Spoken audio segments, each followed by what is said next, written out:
Yeah, those economic arguments are getting real tough to make, and we still hear them. But when the Dow's shooting above 38,000, when you have GDP growth where it is, unemployment at historic lows, when you have consumer confidence now, that was the question, right? That the people felt, well, things cost too much, inflation is still a problem, and of course it is. But consumer confidence numbers are up. So the economic argument that under Joe Biden the economy is a disaster, it just doesn't hold up. Donald Trump should watch CNBC once in a while. They give you these stats every day, every morning. And he, even talking last night about the Joe Biden cheats, he steals elections. You talk about the John Heilman line about everything Donald Trump says is projection. Joe Biden cheats. Donald Trump led an attempted coup against the United States government around the last election. So if you live in that news world where everything Donald Trump says is true, I guess some of what he said last night would make sense. But I don't know how you explain away the raw data about where the economy is, as you said, where the military is. And when he talks about, you know, the Nancy Pelosi mixing up with Nikki Haley, even within that bizarre rant that really should cause concern among people who love Donald Trump. He says, just making things up. You know, I offered 10,000 troops and she didn't take them. That's not true. They've destroyed all the evidence around January 6th. No, we saw it all in the hearings and we've seen them in numerous court trials. So it's not a particularly big revelation, Mike, that Donald Trump lies, but he's doing it with such abandon. Almost everything he says now is a lie. And also then he drifts off into these bizarre spaces where you really do have to wonder, does he have it all there? Can he do the job?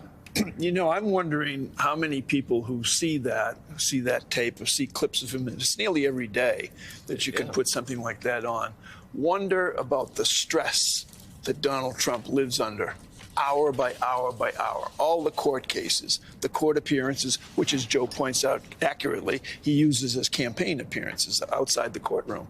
But the stress of that and the knowledge that's in his head that he is liable to be convicted on at least one of these major charges, the Jack Smith case in Washington, the January 6th case. He is liable to be convicted by that jury. That's going to be an enormous strain on him. It affects the way he talks about things. But the big thing about the way he talks about things, he talks about the past. This is a presidential election. People in this state, in every state, every American who votes or thinks about voting wonders about one thing. Where are we going? Where are you going to take us? What's the impact of your presidency going to be on my children next year, in the years that follow?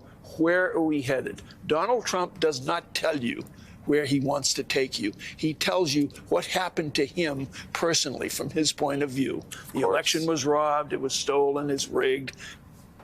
Tune him out. Yeah, and Mika, to bring it back here to New Hampshire, when you listen to Nikki Haley at her event, Mike and I were there last night, she is talking about all those things. She's talking about taking care of the veterans. She's talking about how our school kids aren't at reading levels they need to be. These are all almost in the Republican Party quaint notions to care about voters, to care about people, to change their lives and make them better, when all of the rest of the conversation is about Donald Trump's personal trials and about what's happening to him and how there's this great conspiracy to bring him down. To talk about the issues almost seems beside the point in this party. And to the tremendously valid point that, Joe, you raised earlier about the Republican Party, the MAGA Republican Party. It's as if it started with a virus and it grew into an infection that is now going to collapse and destroy the existing Republican Party that you were once a part of. You can just see it. You can sense it among people, especially the Trump people.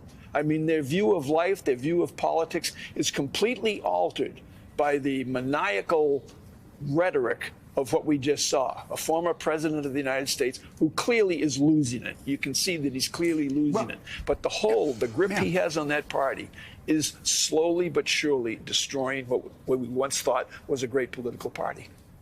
Well, and Mika, I guarantee you, there's some people watching that are saying, oh, they're being so tough on Republicans. Oh, why are they? No.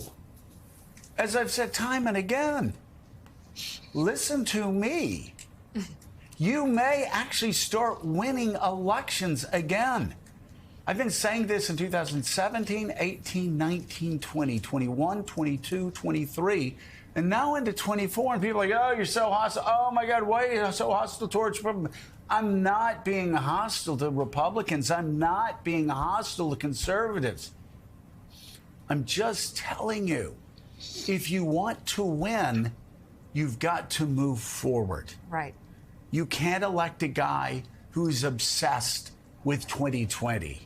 You've got to elect a guy, or a woman in this case, who can help you move forward over the next 4, 5, 10 years. All Donald Trump does is talk about himself. You need to elect a president that talks about you and your family.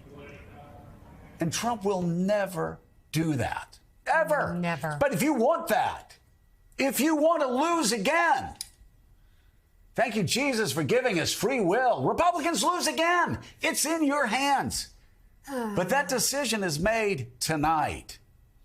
It's made tonight. If Donald Trump wins tonight, Republicans will lose again in the fall.